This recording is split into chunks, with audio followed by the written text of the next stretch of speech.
those dudes would roll up and like people would literally turn like white, like they were so scared, you know, like I met a gypsy. You But know, the same could be said for what you did, bro. Yeah. There ain't gonna be no metal militia ever again. Like that was a time period, man. Like that you can't repeat, and you were the general. Yeah, you think of that time of the 90s and you look back at it, and there's the flat billed hat, right? The flat bill with the pulled up black socks, 909, long dickies, black t-shirt, like. Yeah, that you may look at that now and go, yeah, well, that's a old trend or whatever. But dude, that was a trend, right? That was like in the 70s. You had bell-bottom jeans and tie-dye shirts. Cool. Yeah, it may not be that cool. Now, all trends come back, dude. They all come full circle. The mullet, it's back. Like that comes back, dude. Like the militia all black, it will come back, dude. Like that will, like trends circulate.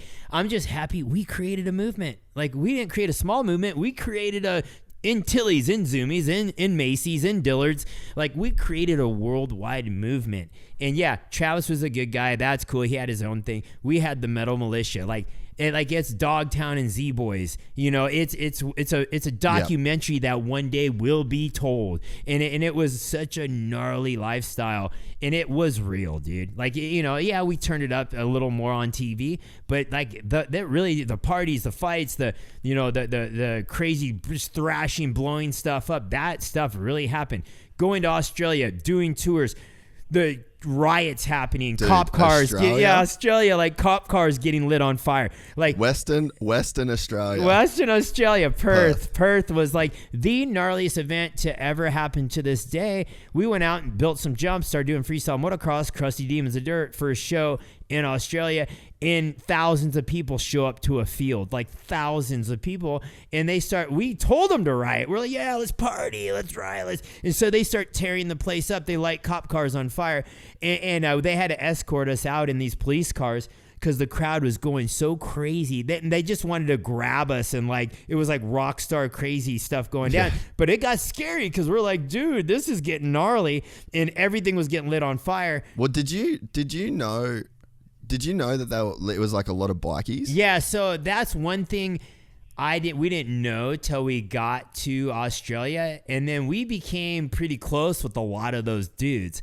which was cool. But they're gnarly dudes. Like that's not fake. They're gnarly dudes. That's not fake. Yeah. That's like coming to America and buddying up with like you just like in America you just with the Crips. Yeah. Or like you got you got the Mongrels, Hells Angels. You got like all those dudes that are you guys call them, bikies over there. They're the, bike gangs in America. Like they're gnarly. You don't mess with them. Like, and so in Australia, they're all over there. They're there. That's a big part of Australia. Yeah. And those dudes became our buddy. Like we became buddies with like the Coffin Cheaters, with like a couple of the dudes that were like really into dirt bikes.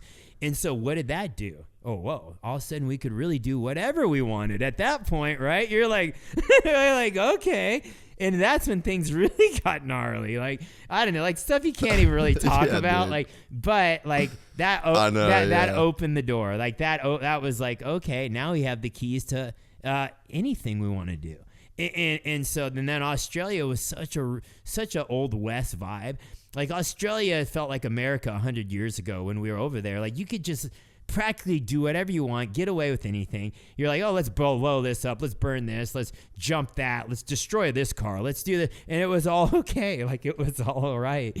And most of the cops were cool. They're fans. Like so, like. When Crusty Demons came to town, man, like people loved it, dude. Like I remember going through the airport.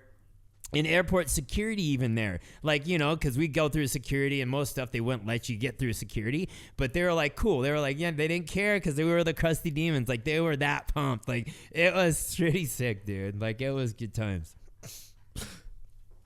Yeah, I know a lot of the shit that you can't talk about. Like I've heard a lot of the stories firsthand, and I know there's so much shit that can't be said. But fuck, man, like. The time that you lived through for where crazy shit going down, bikie gangs in every town, like just the gnarliest of the gnarly dude. And like I remember being a kid, like I wouldn't know, maybe like 11, 12 years old, and like my dad's rode dirt bikes his whole life, like all my dad's friends. So my dad's like 29, 30, you know what I mean? Like pretty young dude. And then all my uncles are coming over. Dude, first day, Crusty won. I fucking remember it. And it was like VHS and all my dad and all his mates crowded around.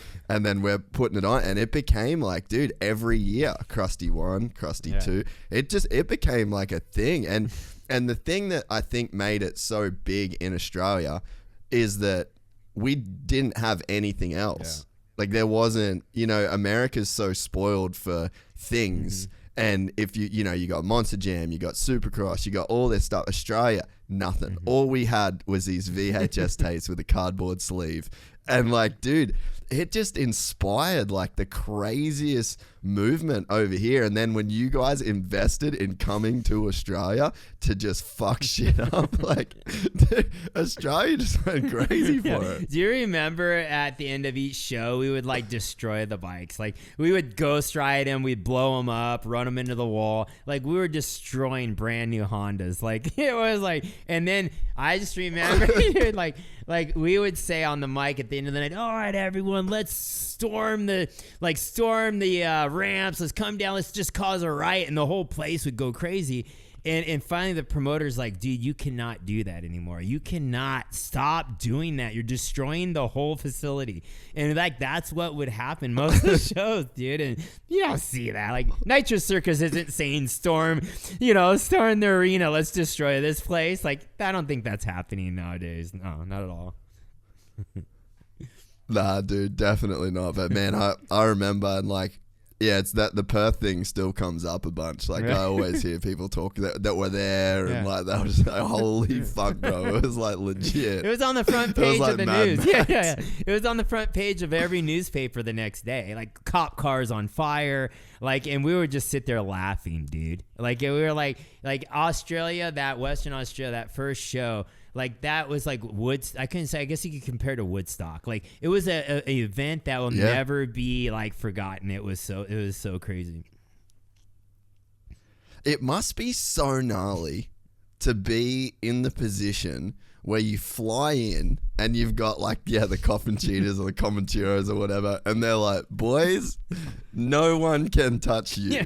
Do, say, be, whatever. The cops can't touch you. No one else can get you. Whatever you want to do, like, there's not many people in life that could say they've been given a free pass to just be anarchist for a week. No, and that's real, right? That'd probably be like living back in the old West days, and you were like, say, you were a rebel Wild West dude, like Jesse James or some dude that literally went town to town and you just pillaged and destroyed stuff, and people just like saw you coming and just like kept like got out of the way, and that like pretty much what happened. Like, dude, I remember so many crazy things. Like, we'd be going down the road, and like anyone that messed with us, like we were like cutting people off, doing all kinds of crazy stuff, and like dudes would like be starting stuff, and like those dudes would roll up, and like people would literally turn like white, like they were so scared, like it'd be like, like it was such an abuse of power, dude. But yeah, it was like that was